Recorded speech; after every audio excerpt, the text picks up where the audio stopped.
When it comes to horror movies, everyone really gravitates to their own genre of horror, whether it be the typical everyday slasher movie or the shaky cabin in the woods type ghost story. Everyone gravitates to a genre that they prefer.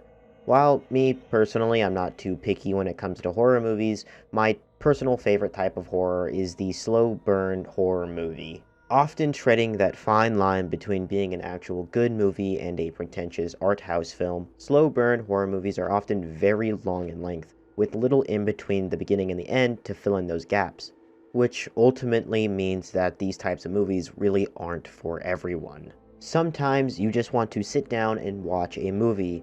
Slow burn horror movies, or any slow burn movie for that matter, you really can't do that with. Filled with imagery and weird themes and ambiguity all around the table, slow burn horror movies require you to think and think about what you are watching. And granted, that's not everyone's cup of tea, and you have to fully understand that as somebody that likes these types of movies. But what's the difference between a good pretentious horror movie and a bad one? In short, and in most audiences' cases, it's the ending. With such a long length time to these movies, the ending has to be good enough to redeem the 2 hours you just spent watching the movie. For example, take Nicolas Cage's role in Mandy, where the beginning is slow and honestly too long, but by the third act, it's fooled Nick Cage doing acid, having chainsaw duels, and just general craziness. By Mandy's third act, you are instantly glued to your seat and watching the screen because it is craziness on all sides, and it makes that first slow half worth the watch because you get to see Nicolas Cage do all this crazy shit and fight BDSM workers, and honestly, I could not name a better time.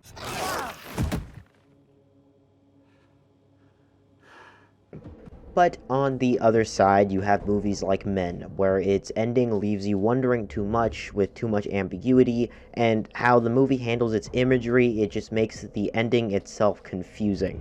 And that's coming from somebody that likes Men a lot. I love that movie. I love Men.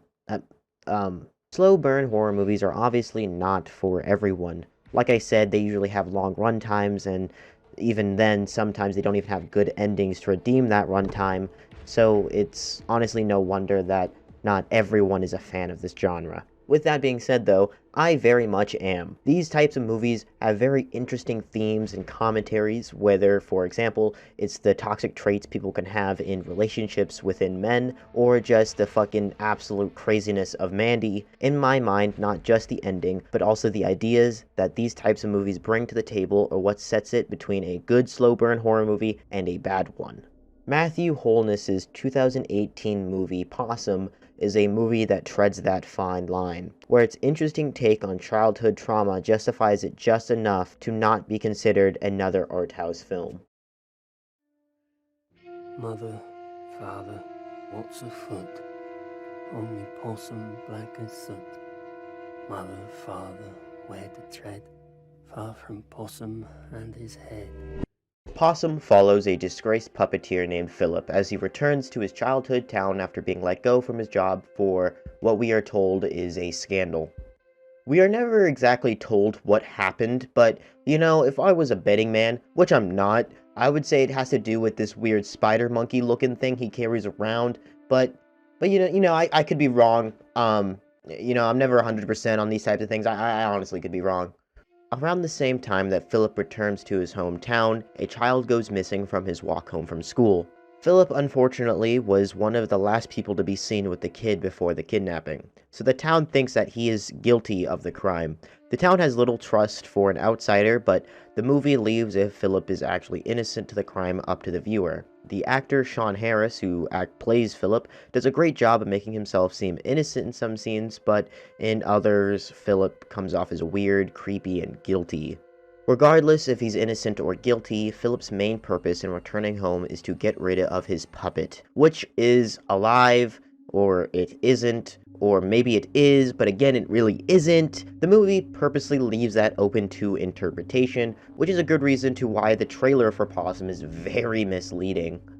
I feel like the trailer definitely plays on the fact that Possum is some sort of monster movie about a freaky looking spider thing, but in reality, it's not that at all. And I feel like it's important to display that because Possum is a deeply disturbing, slow burn horror movie about childhood trauma and not a monster movie at all, which explains its split on Rotten Tomatoes and its 5-star rating on IMDb.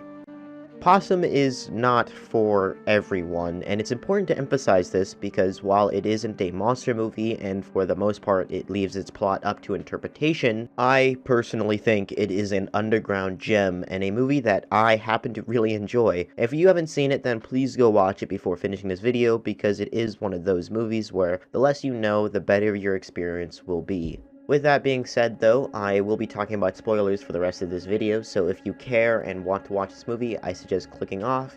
If you don't, then I guess you can continue watching, I'm not really stopping you from clicking off, but, it's your choice as a human being, really, I leave that up to you.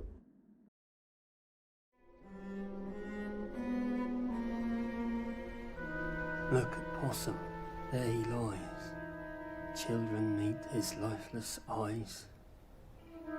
See his nasty legs and tongue. When he wakens, watch him run. Many questions get brought up in Possum, and all of their answers rely on Philip's uncle, Morris. Alan Armstrong, the actor behind Morris, at first comes off as a sympathetic old man, but during the course of the movie slowly becomes a manipulative and downright evil person. Morris is a manipulative man that constantly pries at Philip, asking about his trauma only to laugh about it.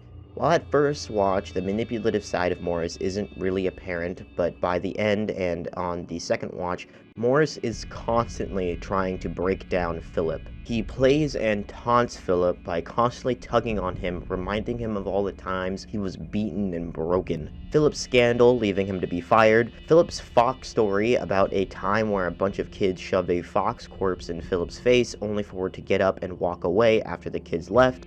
Morris is also a constant reminder that Philip's parents burned alive. Philip is haunted by this fact. Throughout the whole story, we are constantly shown reminders or even characters reference the idea of black balloons. It's even in the Possum's nursery rhyme. Exactly how and why Philip's parents burned alive is never revealed to us, but we can assume that it happened at his birthday party at some point in time. The idea of black balloons comes from that the smoke at the birthday party was covering the color of the balloons. The smoke from the fire when Philip was a kid, that killed both of his parents and left him with his uncle, a deeply traumatizing moment for Philip, and an equally as disturbing line in any nursery rhyme. Philip is equally as haunted by black balloons as he is haunted by his own puppet, which in my mind isn't physically haunting him at least.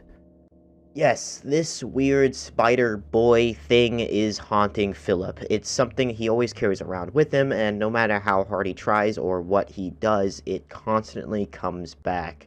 I don't think the possum is physically alive, so to say. I don't think it was ever physically following him either. The possum is closely associated with the black balloons and the fox story. The rhyme that Philip makes called Possum has references to both stories. Kids running away, references to black balloons, the name Possum even alludes to playing dead exactly like the fox from his childhood. The possum is a physical representation of Philip's childhood and more importantly, his trauma. It's not physically alive, but to Philip it is. It follows him wherever he goes. Whatever he does to get rid of it, Possum always returns. Look at Possum, there he lies. Children, meet his lifeless eyes. See his nasty legs and tongue. When he wakens, watch him run. Here's a bag, now what's inside? Does he seek or does he hide? Can you spy him deep within? Little possum, black as sin. Matthew Holness's Possum has a very interesting depiction of childhood trauma. It is something that will always stick with you, and it's something that will follow you. Philip's trauma follows him and will follow him for the rest of his life. It's not something that he can destroy, it's not something that he can ignore. Trauma is only just something that we have to live with, much like the ending to this movie. Wait. I forgot to talk about the kidnapping. Totally blanked my mind when writing this video. But I don't have time to really you know what? Fuck it. Okay, just so you know, I'm gonna subject you to the best part of this movie. You've been warned. Let's see if he's innocent enough. Roll the clip.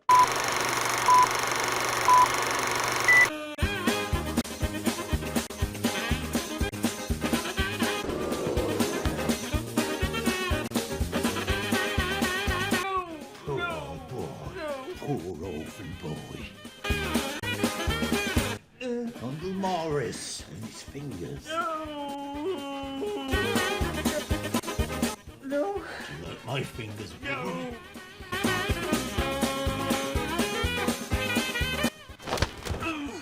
Open up, I said!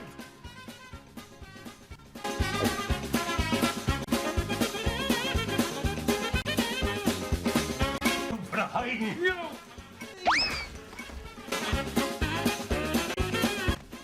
You knew it was me, didn't you, boy? Out by the barracks. You knew it was me.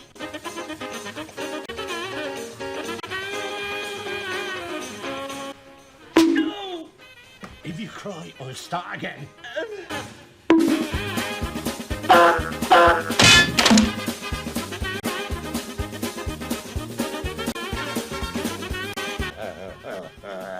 Can you feel that, boy?